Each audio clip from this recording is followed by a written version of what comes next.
अगर इमरजेंसी नहीं हुआ होता, अगर जेपी के नेतृत्व में आंदोलन नहीं हुआ होता, सारे दल अपना भूलकर एक चुनाव चिन्ह पर चुनाव नहीं लड़े होते, तो आपको लगता है कि सिर्फ दलों के मिलने से इंदिरा जी हार जाती?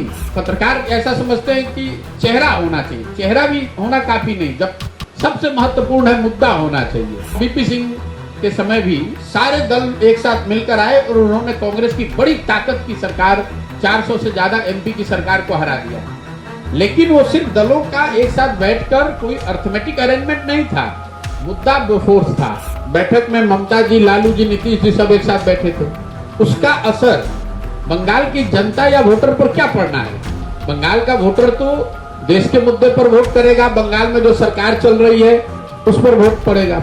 चुनावी रणनीतिकार प्रशांत किशोर ने एक बार फिर से विपक्षी एकता की बैठक और विपक्षी एकता की मुहिम पर निशाना साध दिया है। आपको बता दें कि प्रशांत किशोर की जन सुराज यात्रा बिहार के तमाम जगहों पर जा रही है और इस दरमियान वो समस्तीपुर में पहुंचे हुए हैं और समस्तीपुर में जो पत्रकारों से बातचीत हुआ है तो उन्होंने पत्रकारों ने सवाल किया विपक्षी एकता के मुद्दे पर, तो उन्होंने अपना बात रखा और हमला कर दिया। नीतीश कुमार के साथ साथ तमाम जो विपक्षी दल के नेता हैं, चाहे पार्टी है, उन सभी पर चुनावी रणनीतिकार प्रशांत किशोर ने बड़ा हमला कर दिया है। प्रशांत किशोर क्या कुछ कह रहे हैं जरा आप पहले सुन लीजिए, उसके बाद आगे की चर्चा हम करेंगे। जब तक आपके पास सशक्त कार्यक्रम ना हो तब तक दलों के एक साथ आने से आप किसी को चुनौती नहीं दे सकते।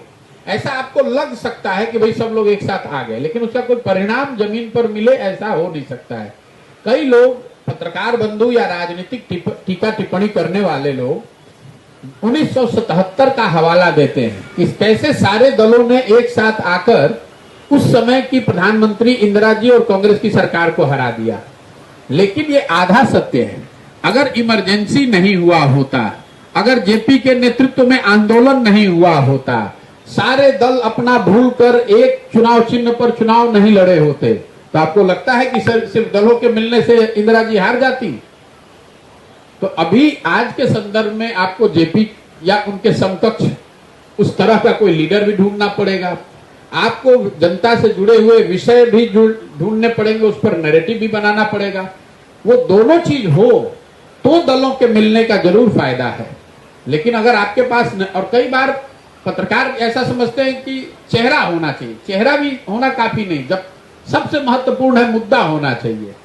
जैसे देखिए, दूसरा उदाहरण आपको दे रहा हूं। वीपी सिंह के समय भी सारे दल एक साथ मिलकर आए और उन्होंने कांग्रेस की बड़ी ताकत की सरकार, 400 से ज्यादा एमपी की सरकार को हरा दिया। लेकिन वो सिर्फ दलों का एक साथ बैठकर कोई अर्थमेटिक अरेंजमेंट नहीं था, मुद्दा बोफोर्स था। उसके नाम पर लोग एक हुए, फिर दलों ने अपनी ताकत लगाई तो जनता ने बोफोर्स के नाम पर, भ्रष्टाचार के नाम पर वोट किया तो उसका फायदा हुआ।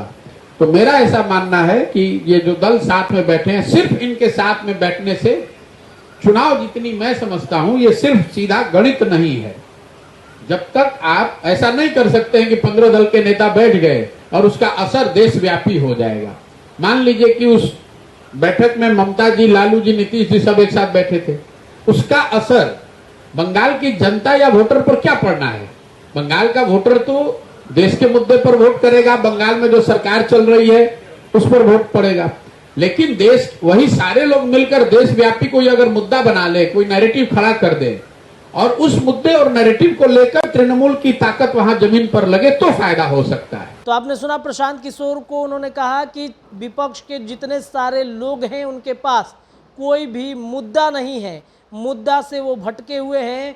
चुनावी विपक्षी एकता तब एकजुट होती जब उनके पास कोई एक विशेष मुद्दा होता। आपको बता दें कि 1977 का उन्होंने हवाला दिया कि उस समय सभी विपक्षी दल जो हैं इंदिरा गांधी की सरकार को हटाए थे, तो उस समय इमरजेंसी हुई थी, जेपी का आंदोलन हुआ था, उस आंदोलन की वजह से ही कहीं ना कहीं सरकार जो है डगमग हुई थी। लेकिन अभी का जो विपक्षी एकता है, इन नेताओं के पास में कोई विशेष एजेंडा नहीं है, मुद्दा नहीं है, जिस वजह से कहीं ना कहीं एक कमजोर पड़ गई है। तो चुनावी रणनीतिकार प्रशांत किशोर ने विपक्षी एकता पर अपनी बात रखी और हमला कर दिया है। फिलहाल इस वीडियो में इतना ही। देखते रहिए हमारे चैनल द बिहार टॉप। धन्यवाद।